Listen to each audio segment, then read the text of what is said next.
And welcome back to House Fixer. Now your garage door is one of the biggest features on your house, and when it looks old and unsightly, it's pretty much a complete eyesore. So how do I go about changing this and maybe even make life a little bit easier?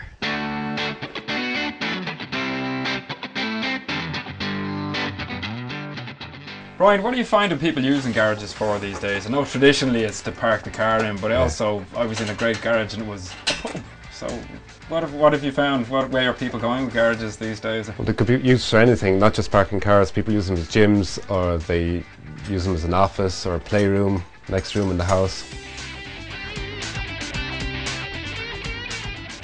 Just get slotted into that then? The slots into place, yeah.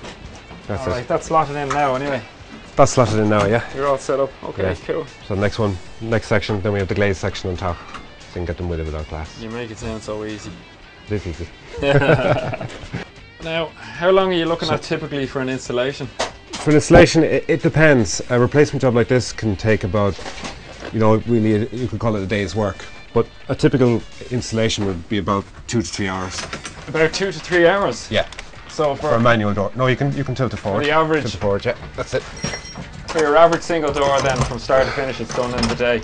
Yeah. There seems to be a good bit of weight in each of the panels individually. There is. What lifts them fellas up? It's got to be an awful strong motor, or?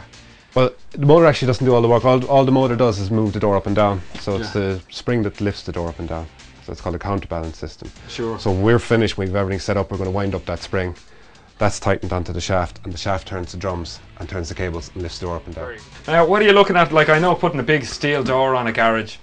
I mean, at the end of the day, it's a big steel door, and with the price of energy shooting up, which is a constant consideration now, is a big steel door not going to let out a huge amount of heat or let in a huge amount of cold?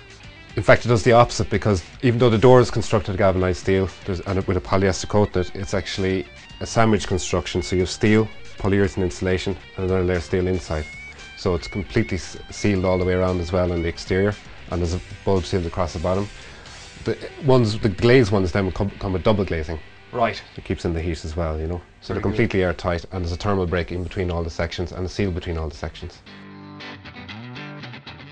Now you see that the covering that you have on top of the steel, now it's got to be one of the biggest offenders when it comes to really unsightly garage doors, and it's just the paint peeling off them, wood rotting at the bottom of older ones, or just the big old ones rusting as well. And I mean, the reality is, it's probably an investment for a lifetime getting a good garage door. Get a good garage door, yeah. What would you do basically if either you decide to change the windows on your house, or can you paint that stuff? Yes, you can. You can paint with it. And would I use just a regular outdoor paint, or is there a spray paint, or what type of paint would I have to use on that? Well, they're available in any RAL or BS colour, and also some golden oak wood grain finishes as well. Sure. And mahogany wood grain. But if you want to paint it, you can paint it with any latex paint. A latex paint? That's what they recommend, yeah. That's because it'll probably, I suppose, expand more with the steel when it's contracting. Yeah, flexibility in the latex. A glass might react and won't last as long. Sure, and it'll look shabby quick enough. Would, Right, it's easy enough action on it. Doors installed. What's the next stage now? Next stage now is to install the operator. So that the operator is. That's the motor to lift the door up and down. So it's remote control.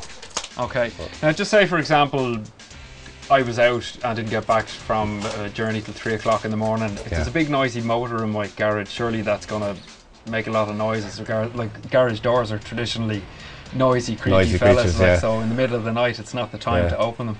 How does the motor compare? Well, the motor is actually a DC drive motor, and it's a belt drive. Right. But even the chain drive one is a DC drive as well. So both are quiet, but the belt drive is ultra quiet, so you won't hear it running.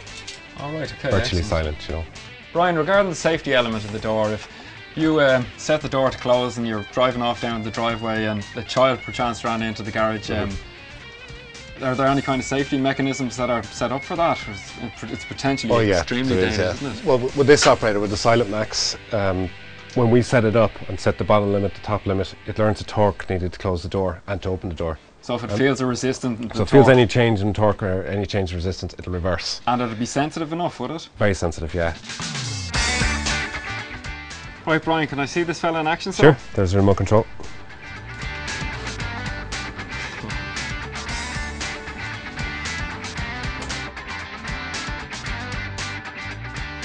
So certainly very quiet. But what would the advantages of sectional door be over, say, the traditional double doors or a bifold door? Well, the most obvious thing probably is the fact that it opens vertically and folds back in along the ceiling, so you have none of this outswing with a traditional tilt-up door or outswing doors. Alright, so it's not going to bump off the car in front of it? No, and it's completely sealed all around, across the bottom and all around the perimeter. And also they're available in a lot more styles, so you can get Georgian raised panels like this one, but they're also available with just a horizontal ribbed effect, or what's popular in our coach house doors. They look like barn doors, but they're actually sectional and open straight up as well. Right.